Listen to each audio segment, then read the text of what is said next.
NCM learning centre. வணக்கம் friends. ISRO Indian space research organisations அதுலேருந்து scientific officers போஸ்ட்டுக்கு வந்து நோட்டிஃபிகேஷன்ஸ் ரிலீஸ் பண்ணியிருக்காங்க. பிஇ அல்லது பிடெக், இசிஇ அல்லது மெக்கானிக்கல் அல்லது சிஎஸ்சி இந்த ஸ்டூடெண்ட்ஸுக்கு வந்து இந்த போஸ்ட் வந்து எலிஜிபிள் இருக்கு. இதில் நோட்டிஃபிகேஷன்ஸ் ஃபுல் டீடைல்ஸ் வந்து இந்த வீடியோவில் பேச போகிறோம். சரிங்களா? ஃபர்ஸ்ட் நோட்டிஃபிகேஷன்ஸ் வந்து 27/5/2025 அன்னைக்கு ரிலீஸ் ஆயிருக்கு. ஆன்லைன் போர்ட்டல் ஓப்பன் ஆனதும் அதே டேட் தான், 27/5/2025. நீங்கள் அப்ளை பண்ணுறதுக்கு லாஸ்ட் டேட் பார்த்தீங்க அப்படின்னா 16/6/2025 அப்ளை பண்ணணும். பேமெண்ட்டும் அதுதான் லாஸ்ட் டேட். சரிங்களா? ஓகே, நீங்கள் எந்த வெப்சைட்ஸ்லேயே அப்ளை பண்ணணும் அப்படின்னா www.isro.gov.in அந்த வெப்சைட்ஸில் போய் நீங்கள் இதை அப்ளை பண்ணிக்கலாம். ஓகேங்களா? அடுத்து வேகன்சிஸ், இதில் ஒரு 3 போஸ்ட் இருக்குது. ஃபர்ஸ்ட் பார்த்தீங்கன்னா எலக்ட்ரானிக்ஸ், சயின்டிஸ்ட் இன்ஜினியர்ஸ் இன் எலக்ட்ரானிக்ஸ். இதுக்கு 115 வேகன்சிஸ்.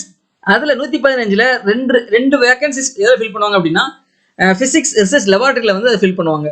சரிங்களா? ரெண்டாவது சயின்டிஸ்ட் இன்ஜினியர் இன் மெக்கானிக்கல், இதுக்கு வந்து 120 வேகன்சிஸ் இருக்குது. தேர்டு பார்த்தீங்க அப்படின்னா scientist engineer in computer science, இதில் பார்த்தீங்கன்னா மொத்தம் 45 வேகன்சிஸ் இருக்குது. அதில் ஒரு வேகன்சிஸ் வந்து ஃபிசிக்ஸ் ரிசர்ச் லெபார்ட்டரியில் வந்து ஃபில் பண்ணுவாங்க. ஓகேங்களா? இதுக்கு எலிஜிபிலிட்டி பார்த்தீங்க அப்படின்னா நீங்கள் எலக்ட்ரானிக்ஸ் போஸ்ட்டுக்கு நீங்கள் அப்ளை பண்ணணும் அப்படின்னா கண்டிப்பாக ஈஸியாக முடிச்சுக்கணும். வித் 60% இருக்கணும். இல்லை அப்படின்னா 6.84 CGPA இருக்கணும். ரெண்டாவது நீங்கள் மெக்கானிக்கல் போஸ்ட்டுக்கு நீங்கள் அப்ளை பண்ணீங்கன்னு நினச்சிங்க அப்படின்னா பிஆர் பிடெக் வந்து மெக்கானிக்கல் படிச்சிருக்கணும். இது 68% இருக்கணும். இல்லைனா 6.84 CGPA உங்களுக்கு இருக்கணும்.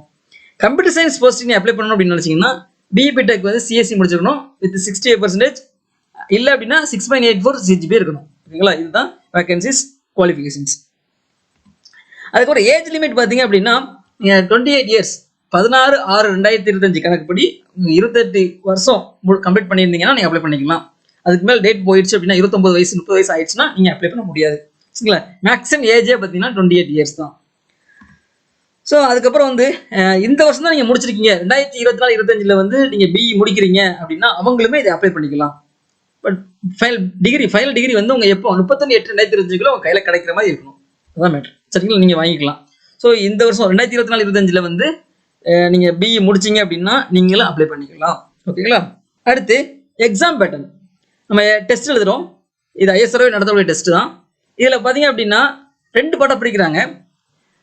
இந்த டெஸ்ட்டுக்கு வந்து டூரேஷன்ஸ் வந்து 120 நிமிஷம். சரிங்களா? மொத்தம் 100 கொஸ்டின்ஸ் இருக்குது. பார்ட் ஏல 80 கொஸ்டினும் பார்ட் பியில் வந்து 20 கொஸ்டின் இருக்குது.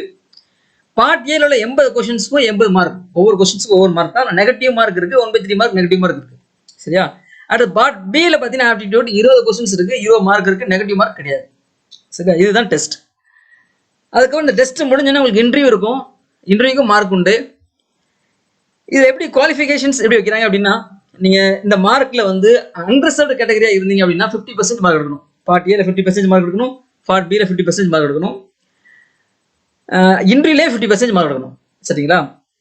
அடுத்து ரிசர்வ்டு கேட்டகரியாக இருந்தீங்கன்னா OBC, SC, ST, employee weaker sections இந்த மாதிரி ரிசர்வ்டு கேண்டா இருந்தீங்கன்னா நீங்கள் 40% எடுத்தால் போதும். பார்ட் ஏல 40%, பார்ட் பியில் 40% இருக்கணும், இன்டர்வியூலே 40% இருக்கணும். ஓகே, இந்த மினிமம் மார்க் எடுத்தாலுமே இந்த ரேங்க் படி ஷார்ட் லிஸ்ட் பண்ணுவாங்க. அந்த வேக்கண்ட்டுக்கு தகுந்தப்பல ஷார்ட் லிஸ்ட் பண்ணுவாங்க. இன்டர்வியூக்கு வந்து 1:5 ரேஷியோவில் கூப்பிடுவாங்க. 100 வேகன்சி அப்படின்னா 500 பேர் கூப்பிடுவாங்க இன்டர்வியூக்கு. அதாவது 1:5 ரேஷியோவில் வந்து இன்டர்வியூக்கு கூப்பிட ரேங்க் பொறுத்தா இருக்கும். பட் மினிமம் குவாலிஃபிகேஷன்ஸ் மார்க் வந்து 50%. அன்ரிசர்வ்டு கேட்டகரியாக இருந்ததுன்னா 50%, எல்லாத்துலேயும் 50% மார்க் எடுக்கணும். ரிசர்வ் கேட்டகரியாக இருந்ததுன்னா நீங்கள் எல்லாத்துலேயும் 40% மார்க் உங்களுக்கு இருக்கணும். ஓகேவா? அடுத்து இன்டர்வியூவில் பார்த்தீங்க அப்படின்னா எப்படி இருக்கும் அப்படின்னா டெக்னிக்கல் நாலேஜ் வந்து 40 மார்க் கொடுத்துருக்காங்க. ஜென்ரல் அவேர்னஸ்க்கு வந்து 20 மார்க்கு, கம்யூனிகேஷன் ஸ்கில்க்கு 20 மார்க்கு, காம்ப்ரிஹென்ஷனுக்கு வந்து ஒரு 10 மார்க் இருக்குது. அடுத்து உங்களுடைய அகாடமிக் அச்சீவ்மெண்ட்ஸ் நம்ம இன்ஜினியரிங் முடிச்சிருக்கோம். நீங்கள் IIT, IIC, Indian institute of science, NITயில் நீங்கள் படிச்சிருந்தாலே போதும் உங்களுக்கு 3 மார்க். சரியா? நீங்கள் IIT, IIC, NIT இந்த இதில் படிச்சிருந்தாலே உங்களுக்கு 3 மார்க் கொடுத்துருவாங்க. அதில் படிக்கலை அப்படின்னா நீங்கள் CGPA, உங்களுடைய அகாடமிக் CGPA வந்து greater than 9க்கு மேலே இருந்ததுன்னா 4 மார்க் கொடுத்துருவாங்க. அகாடமிக் CGPA வந்து 7.5 to 9 இருந்ததுன்னா 2 மார்க் கொடுத்துருவாங்க. ரேங்க் எடுத்துருக்கீங்க இன்ஸ்டியூட் லெவலில் நீங்கள் 1 to 3 ரேங்கில் இருந்தீங்க அப்படின்னா அதுக்கு ஒரு 3 மார்க் கொடுத்துருவாங்க. ஸோ டோட்டலாக இதில் வந்து 10 மார்க் இருக்கும். சரிங்களா? ஸோ மொத்த இன்டர்வியூக்கு பார்த்தீங்க அப்படின்னா உங்களுக்கு வந்து 100 மார்க்ஸ், மினிமம் 40 மார்க்ஸ் எடுக்கணும். பே ஸ்கேல் பார்த்தீங்க அப்படின்னா நீங்கள் ஒன்ஸ் இதில் செலக்ட் ஆகிட்டீங்க அப்படின்னா உங்களுக்கு லெவல் 10 ஆஃப் பே மேட்ரிக்ஸ் சொல்லுவாங்க. 56,100 பேசிக் பே, அதுபோல் DA, HRA, டிரான்ஸ்போர்ட் எல்லா அலௌன்ஸுமே இருக்கும். சரிங்களா? இப்போதைக்கு DA பார்த்தீங்க அப்படின்னா கிட்டத்தட்ட 55% DA இருக்குது. இது வந்து பாதிக்கு மேலே 28,000க்கு மேலே DA இருக்குது. ஸோ உங்களுக்கு பார்த்தீங்கன்னா எல்லாம் சேர்த்து கிட்டத்தட்ட உங்களுக்கு 90,000க்கு மேலே கிடைக்கும். இல்லை 1 lakh கூட கிடைக்கும். சரிங்களா? அதுக்கப்புறம் அப்ளிகேஷன்ஸுக்கான ஃபீஸ் பார்த்தீங்க அப்படின்னா ஃபர்ஸ்ட் நீங்கள் வந்து 750 ரூபா கட்டணும். எல்லா கேண்டிடேட்ஸுமே 750 ரூபா கட்டணும். நீங்கள் எக்ஸாம் எழுதி முடிச்சிட்டிங்க அப்படின்னா உங்களுக்கு ரீஃபண்ட் இருக்குது. யாருக்கெல்லாம்னா women candidates, SC ST, physical challenge people, ex service man, இவங்களுக்குலாம் நீங்கள் ரிட்டன் டெஸ்ட் எழுதி முடிச்சிட்டிங்க அப்படின்னா உங்களுக்கு வந்து 750 ரூபாயே ரீஃபண்ட் ஆயிரும். இல்லை அதர் கேட்டகரியாக இருந்தீங்க அப்படின்னா மற்றவங்களுக்கு வந்து 500 ரீஃபண்ட் ஆகும். 250 ரூபா போக மீதி உள்ள அமௌண்ட் 500 ரூபா வந்து ரீஃபண்ட் ஆயிரும். இதுதான் ஃபீஸ். சரிங்களா? ஸோ யாருக்கெல்லாம் எலிஜிபிலிட்டி இருக்கோ, அதாவது 28 வயசு முடியாமல் அந்த டேட்டுக்குள்ளே முடியாமல் நீங்கள் இசிஇ, மெக்கானிக்கல், கம்ப்யூட்டர் சயின்ஸ் முடிச்சிருக்கக்கூடிய நண்பர்கள், நம்ம என்சிஎம் லேர்னிங் சென்டர் ஃபாலோ பண்ணக்கூடிய நண்பர்கள் கண்டிப்பாக நீங்கள் என்ன பண்ணுங்க அப்படின்னா இந்த எக்ஸாம் அப்ளை பண்ணுங்கள், ப்ரிப்பேர் பண்ணுங்கள். நம்ம ஒவ்வொரு எக்ஸாமுக்கு ப்ரிப்பேர் பண்ணால் நமக்கு நாலேஜ் கெயின் கூட்டிகிட்டே இருக்கும். ஏதாவது ஒரு எக்ஸாமினேஷன்ஸில் நம்ம வந்து பிளேஸ் ஆக முடியும். சரிங்களா? ஒவ்வொரு வருஷமும் டிஎன்பிசியில் போடுறாங்க. இந்த மாதிரி நமக்கு ISR examinations, engineering service examinations, RRB, இந்த மாதிரி இன்ஜினியரிங் ரிலேட்டட் எக்ஸாமினேஷன்ஸ் வந்து நிறைய இருக்குது. நம்ம எந்தெந்த எக்ஸாமினேஷன்ஸ்ல இன்ஜினியரிங் ரிலேட்டடாக இருக்கோ அதுக்கு எல்லாத்துக்கும் அப்ளை பண்ணோம்னா, அதுக்கெல்லாம் ப்ரிப்பேர் பண்ணோம்னா ஏதாவது ஒரு எக்ஸாமினேஷன்ஸில் இன்ஜினியரிங் ரிலேட்டடான போஸ்ட்டுக்கே நம்ம போயிடலாம். சரிங்களா? ஸோ அதனால் என்ன பண்ணுங்கன்னா அப்ளை பண்ணுங்க, நல்லா ப்ரிப்பேர் பண்ணுங்க, கண்டிப்பாக நம்ம பாஸ் ஆகி போயிடலாம். ஓகேங்களா? Good, thank you. தேங்க்ஸ் ஃபார் வாட்சிங்.